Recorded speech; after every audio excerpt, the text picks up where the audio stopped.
Welcome everybody to another episode of August Love Story. I'm Tommy T and my beautiful wife, Artieka, and my beautiful daughter, Lily. They can only see Lily's Oh yeah, Lily's like the top of head. The top of Lily's head is in the video.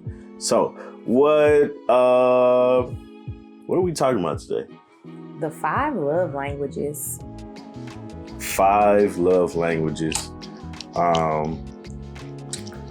We actually took the love language test. I have the book around here somewhere. Do you? Too. Yeah, somewhere. Oh yeah, it's a book. It was written by a man, Gary Chapman, wrote the 5 love languages. And what is believed about the 5 love languages is that there are 5 love languages that basically we have as human beings. And those are words of affirmation, acts of service, receiving gifts, quality time, and physical touch. And through these is how you show and receive love. Yeah. So me and Artieka took the test just to see how this can actually help us and improve on our relationship and actually help us build and grow more together and actually learn about each other and learn more about one another. So let's get right into it. Okay. Well, You want to start with what yours are? Or you want to start with? I don't know. What do you feel like would be the best way to do this? I don't know. You rolled your eyes at mine. Did I? I mean, maybe not rolled your eyes, but I didn't mean to roll my eyes. Basically, you rolled your eyes in so many words. Well, let's go with you first. Okay, so, mine was, the top one was acts of service. So I got 12 there, 7 in quality time, 5 in words of affirmation, 4 in receiving gifts, and 2 in physical touch. So acts of service is at the very top. And essentially, acts of service is just like doing nice things for your significant other. Like, instead of us like, let me buy you a gift, which is of course receiving gifts, or words of affirmation, let me tell you how amazing you are. Like, I like the little things, like, will you wash the dishes without me asking? Like, stuff like that. Yeah. That's a good. Oh, Sorry, okay. I was really focused. But it's actually, Tommy's pulling up on the website, and it said for people who acts of service is high, for those people, actions speak louder than words. So actively doing things. Like, I don't need you to buy me anything, but I would like for you to go, like, do something for me. Yeah. Or for us. Yeah. Like, it's kind of like that year I decided that we were not gonna, like, spend a lot of money on things, which we've gotten away from again. We need to get back around to, but spend our money on experiences. Yeah. So, like, doing things together. So that's where I am. So that's number 1 for you. Number 1 for me. What was number 2? Number 2 for me was... Or should I do my number 1? You can do your number 1 and then we'll go to next on the Okay. list. All right, so my number 1 was quality time. Which is interesting Why did you say for that? me, about you. Because your idea of quality time and my idea of quality time are 2 different things. Because you think us just being in the same room. But I think that's... Well, we'll get into that later. But yeah, but what it says on the website, and we'll leave the link of the website actually in the episode description and on the YouTube description. Quality time, this language is all about giving the other person your attention. Now, before we go any further, we do have to realize and talk about that these languages are not for you. I know. They're for the partner. I know. Okay.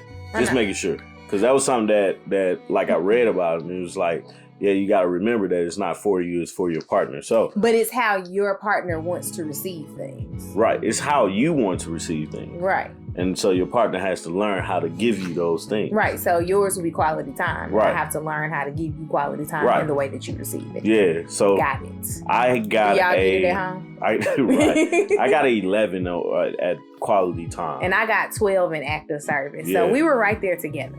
Yeah. So, yeah, that's all I got about quality time. What was your number 2? Quality time. Oh, quality time was number 2. Yeah. How much you get on that? 7. Oh, okay.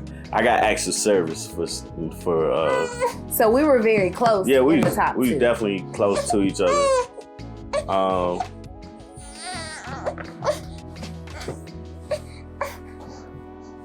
So for your number 2, what did you get? Quality time. It was quality time. What was the number? 7. 7. I got 6 for acts of service. Okay. So cool.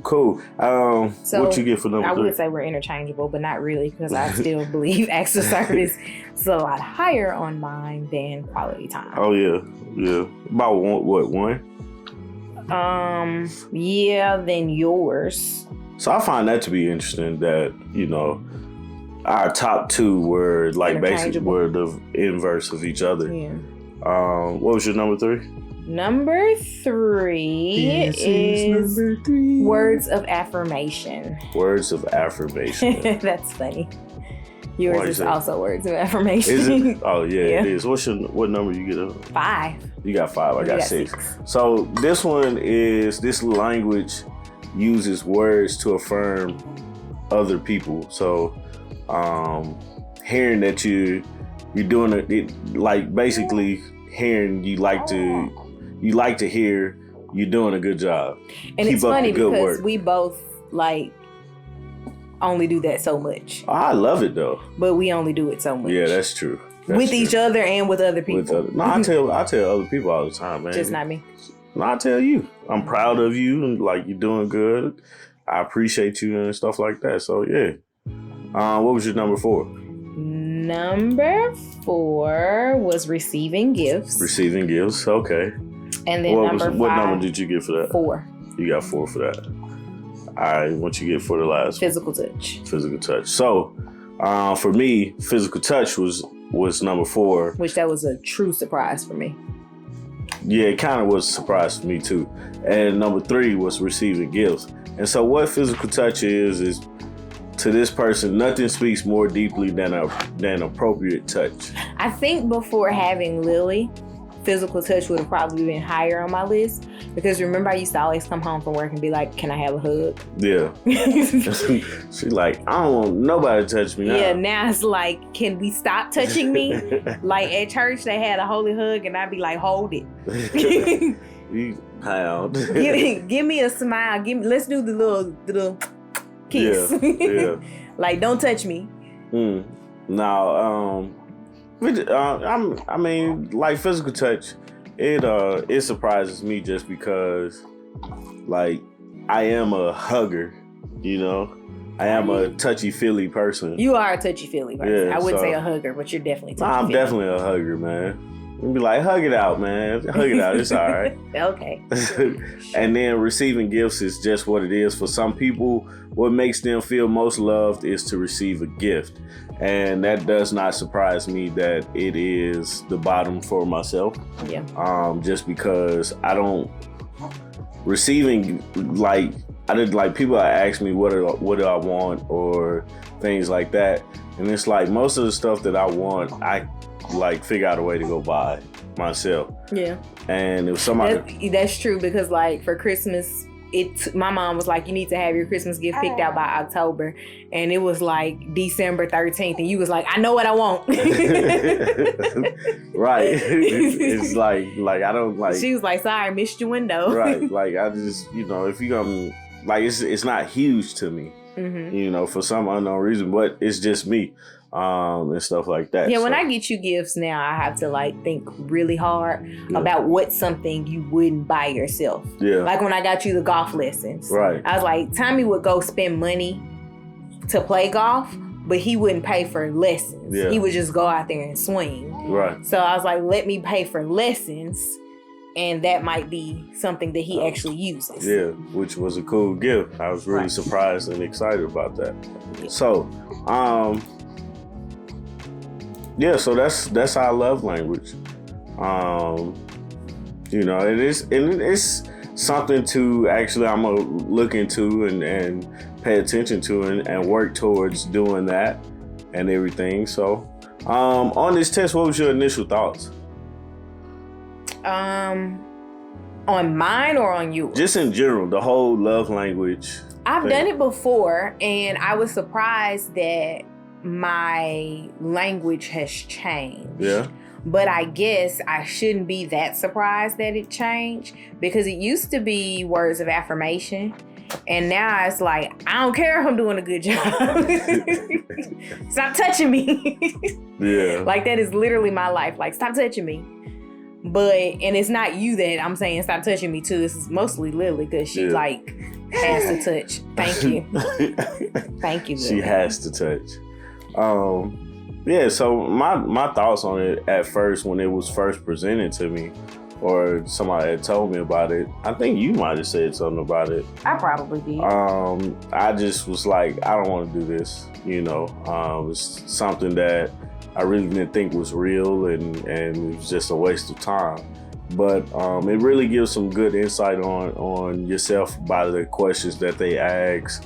And it's like simple questions too. So yes, most of it is like, would you rather? Yeah. Would you rather have this or this? Yeah. Did you have any questions where you were like, I don't care one way or the other? Or did you have questions that were like, I could go for both of these?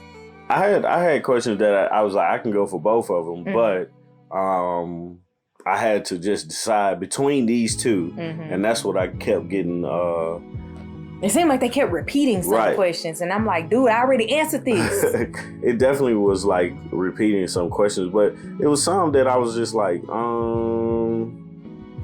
just remember that you're doing it for the two and not the one. You know what I'm saying? Not everything, just make sure you're doing it for like these questions that they're asking. So that's what I had to keep like looking at and thinking about.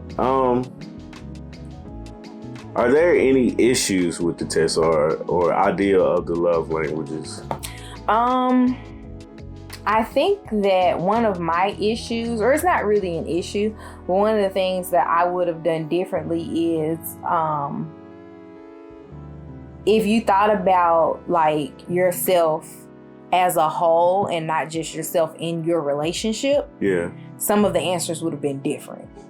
Oh. Like I would have answered differently for like familial love versus our relationship. Yeah. Because I don't know, I just would have answered a little bit differently. So I tried to answer them from our marital relationship standpoint to make the answers like reflect this particular relationship and not me as a whole. Yeah. If that makes sense. Nope. Okay. Nah, it makes sense. Betty. Nah, it makes sense. I honestly didn't find any issues with the test. The only thing, like I did a little reading behind it because I didn't know what it was at first, but what people were saying, like I said earlier, like a lot of people forget that it's not for them, it's for their partner to use that information to be better for them. So just trying to figure out what is better, like how you are, and a better way for your partner to learn you, and that's what this test is for. So that's the biggest thing that I can think of, as far as like going along with this test or an issue or anything like that, just how you use the information for it. Right. What is the value, in your opinion, of the love language? Like, do you feel like this is something that couples should do, all couples should do, or do you feel like I won't say all couples should do it, but I think that if you do choose to do it, it can help you find a way to interact with your spouse better. Mm-hmm. Because if your love language is receiving gifts, but theirs is not, if you're always buying them gifts and you're upset in turn that they're not buying gifts for you, this could like show you, hey, that's not really high on their priority list, but it is high on yours. So you can kind of like do a little bit of changing up things and figuring out like what works for your relationship. Yeah.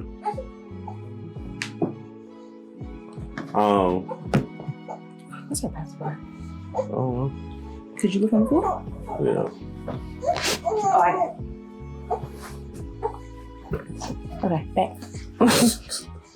Back like we never left. Yeah, so I think the value in the love languages comes from after you take the test, and how you approach going forward with the information that you gain. That's where all the value of the love languages come.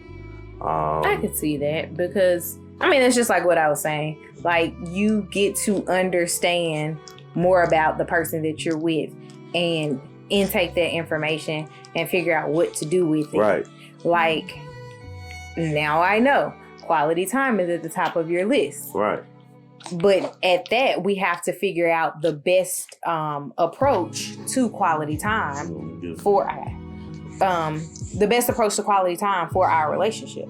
Like what works best for us, or what works best for you, I should say, because you would be the person that I'm attempting to spend more time with. So how do I make quality time look a certain way for you? Because we've discussed this before. Yeah. That quality time for you is just us being in the same room. Right. Quality time for me is us like truly interacting with each other in the same space. So it's like you have to figure out how that works for your relationship and how you can change things up to accommodate your relationship. Yeah. No, I got you. Tenfold. So I think this love language thing was a success. I definitely look forward into taking the information that I've learned about you today and using it to see if we can improve some things. Sure. Yeah. So I look forward to that. I agree. So what's the listening letter for today? Please send your listener letters to ouraugustlovestory@gmail.com and we just might read it aloud on the show. So today's letter comes from, what's Wizard Kelly's wife's name? Ginger Snaps. Right. This one's from Ginger Snaps. So she says she met a guy 6 months ago. He was very friendly. They exchanged numbers, went out to eat for a couple of times, then to a movie, and he made her dinner. The next time they hung out, she made him dinner, and after she made him dinner, he just stopped talking to her, like ghosted her. 6 weeks later, he started back texting again, and she has cooked several times for him now, and he wants to come over and hang out, but nothing more. Should she let this guy go? Yeah. Short answer. Right. Short answer. Nah, I mean, like if she liked the guy and that conversation hadn't been had, that, you know, hey, where are we going with this or whatever we're doing, I don't think she should just let it go because, I mean, like she's cooking meals for him. I think the fact that she said he wanted to come over and hang out and nothing more says that she wants something more. And if he doesn't want anything else, then what are we doing? But do we know that he doesn't want anything else? Because hanging out could mean that he wants something else. Like, could it? Like, but the weird thing about it is he left for 6 weeks and she just like, because she just met the guy, right? Yeah. She met the guy, talked to him for a few weeks, and then he just stopped for a month and a half. So for a whole month and a half, he didn't talk to you. Mm-hmm. And then he comes back and talks to you then. and now everything's peachy keen. So it's not. Right, it's something wrong with that. So yeah, you don't get to ghost me and come back. Right, it's like, because I ghost guys, except for you. So I just feel like she should just let it go. I mean, no, I don't feel like she should let it go. I feel like she should ask and get answers from him to see if that's what they want to do. If that's her friend and that's all that they like wanted to be with each other was friends, then okay, let's just leave it as what it is. We're friends, nothing more, nothing less. But if you thought that you were going to be romantically involved with this guy and he disappeared for 6 weeks, let it go. Yeah, so. Because like that's your answer right there. Like he had something else to do that wasn't you. And I don't mean do in the physical sense, but like he had somewhere else to be, something else that was keeping his attention that was not you. So let it go. Like, it's okay. Let it go. Have you ever seen that movie? No, I never saw it. That's what my niece does. That's her favorite movie. That is her joint. But yeah, I would just let it go because, I mean, if you trying to get with him and he like, I mean, thanks for the spaghetti. Because I imagine that's what she made. Thanks for the spaghetti. Man, you remember that hot greens you made? Yeah. Like, spicy. I was like, these are too hot. Yes, you tried though. Greens. I did. I definitely tried. Because I like greens. Anyway, what's the quote for the episode? Oh, girl, let it go. So today's quote comes from a fellow by the name of Jay. Y'all call him Jeezy. I think it's funny when I do these quotes because I read them in my best professional voice. So he says, wrap it up in the club. Yeah, I'm so crazy. These other rappers, actors like Patrick Swayze. I try to tell them, but these N-words ain't hear me. My spurred pump, I'm riding shotgun, literally. Chill. First, I'm gonna stack my flow. And then wood. Man, so there you have it. And then wood. Jeezy. His name is Jay. Jay? Yeah. Oh, okay. I can't believe his mama named him Jay, though. Like, Jay usually stands for something. It is what it is. But to kind of wrap this one up, the 5 love languages, I suggest people to just try it out, just to see what it is, because like I was thoroughly surprised at my answers, and some of them I was like, that makes sense. But it definitely gives you something else to strive to learning your partner. It gives you a different way to look at your relationship. Right. It gives you another avenue of making your relationship better. So I definitely suggest people to try that and kind of understand it and really look into it. So I want to thank you guys for listening to the August Love Story podcast. This episode was produced by 3Amp Media. Follow us on social media. August Love Story the podcast on YouTube, August Love Story on Facebook and Instagram. My name is Artieka on everything, Artieka. And I am Tommy T the Third on Instagram. I'm trying not to roll my eyes. Just changed it. Anyway. He's doing the absolute most with the least. Yeah. But she's a hater today. I might be. But definitely follow us. If you haven't hit the subscribe button, please do so. Because we also put the visual episodes up. They're usually about a week behind the actual podcast episode dropping, but there are visuals so you can actually see our smiling faces. And then sometimes we drop additional content on there, like such as live streams. I think we're gonna film some other content over the next few days Yeah. to go up there. So definitely check out August Love Story, the podcast, on YouTube. I'm sorry, I was about to say Instagram, but YouTube. And look at it on Instagram too. Subscribe, please. And I think Lily has fallen asleep. So she started the episode with us, but she did not finish. So that's the story of her life. From the Townses, man, we really appreciate you guys. And that's all I got. So Ain't peace. got no more. Bye, y'all.